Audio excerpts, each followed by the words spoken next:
Pessoal, boa noite. Eu quero ressaltar a vocês o estudo da modificação legislativa ocorrida em 31 de agosto de 2011, passado, que foi a Lei 12.470, que modificou a legislação de custeio, um pedacinho dela, é claro, né? A Lei 8.212, o pedacinho da Lei de Benefício Previdenciário, a Lei 8.213, e um pedacinho no que concerne ao amparo assistencial da Lei Orgânica da Assistência Social. Pois bem, quais foram as modificações que possivelmente podem cair no concurso de técnico do INSS agora de fevereiro de 2012, porque é novidade, porque é fresquinha, matéria nova, né? O que pode cair é o seguinte: o que está dizendo com relação à lei de custeio? O que modificou? A ênfase aí, né, a lei de custeio, financiamento, quem paga o que para a Previdência, para a saúde, para a assistência, ou seja, Seguridade Social, com relação à dona de casa. Porque o segurado facultativo, como a gente sabe, ele contribui 20%. No caso dessa modificação legislativa, confere a dona de casa de baixa renda, ou seja, aquela que tem uma renda familiar de até 2 salários mínimos, essa dona de casa, ela então pode contribuir 5% do salário mínimo, ou seja, ao invés de contribuir 20%, ela vai ter essa prerrogativa, este direito de contribuir 5%. Como o empreendedor individual já estava fazendo desde quase que o início do ano, em maio de 2011, né? Então se estendeu essa possibilidade de arrecadação aos cofres da Seguridade Social em 5% para a dona de casa na qualidade de segurada facultativa. Uma modificação muito interessante aí para a dona de casa, é para que ela esteja incluída. Então isso faz parte também do Sistema Especial de Inclusão Previdenciária previsto e constitucionalmente inclusive. Bom, o que mais? Lei de benefícios, a Lei 8.213. O que diz a Lei 8.213? A Lei 8.213, ela teve uma modificaçãozinha aí por esta nova, né, por esta Lei 12.470, no que concerne ao dependente.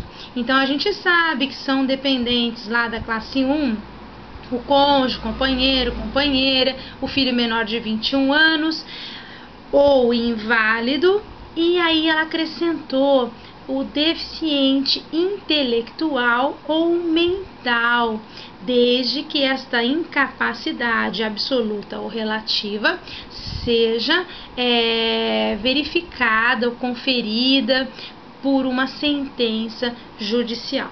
Pois bem, esse acréscimo aí tem o seguinte significado: é porque o termo invalidez para a doutrina previdenciária significa a incapacidade para a vida independente para o trabalho. Então, aquele filho que fosse inválido, né, ele poderia receber a pensão por morte. Porém, o deficiente intelectual ou aquele com doença mental, a gente tem alguns limítrofes, né? Alguns que às vezes têm uma capacidade para o trabalho ou até mesmo a vida independente.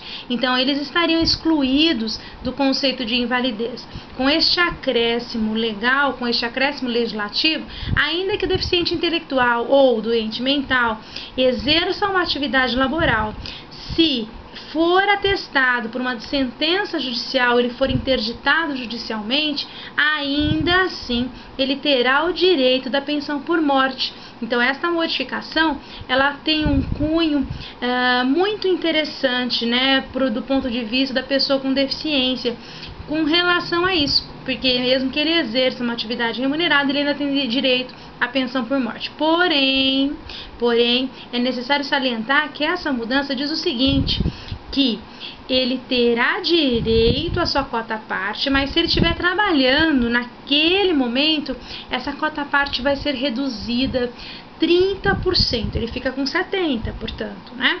Mas se essa relação laboral, seja ele na condição de empregado ou contribuinte individual, se extinguir, essa cota-parte retorna, então esse percentual de 30% retorna a cota-parte dessa pessoa com deficiência intelectual ou doença mental. Tudo bem, pessoal? Então não se esqueça, custeio com relação à dona de casa, benefício previdenciário com relação à relação de dependentes da classe 1, classe 2, né, no caso de um irmão com deficiência, na classe 3, de um irmão com deficiência intelectual ou doença mental, e o benefício previdenciário. E com relação à lei orgânica da assistência social, a gente tem aí uma modificação com relação ao deficiente também, mas aquele deficiente que recebe o amparo assistencial porque ele não tem condições financeiras, é o deficiente necessitado, né? Aquele cuja renda per capita familiar seja inferior a 1/4 do salário mínimo. Pois bem, ele recebe o amparo assistencial, então o que acontece com ele?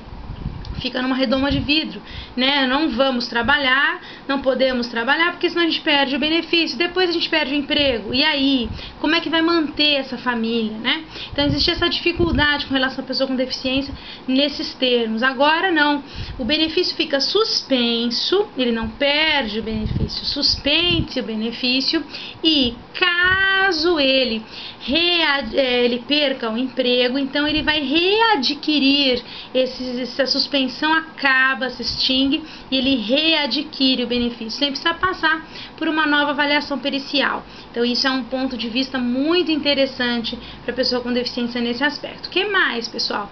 É o seguinte, se ele estiver contratado de acordo e nos moldes da lei de aprendizagem, então como aprendiz por até 2 anos, o benefício sequer fica suspenso, ou seja, poderá haver acumulação de benefício.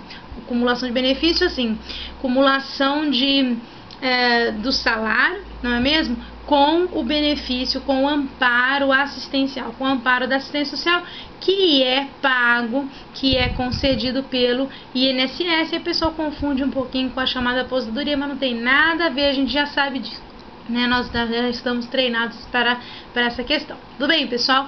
Então, analisem esta lei, porque possivelmente ela cairá no nosso concurso agora de fevereiro próximo, tá bom? Boa sorte, galera. Até mais. Tchau, tchau.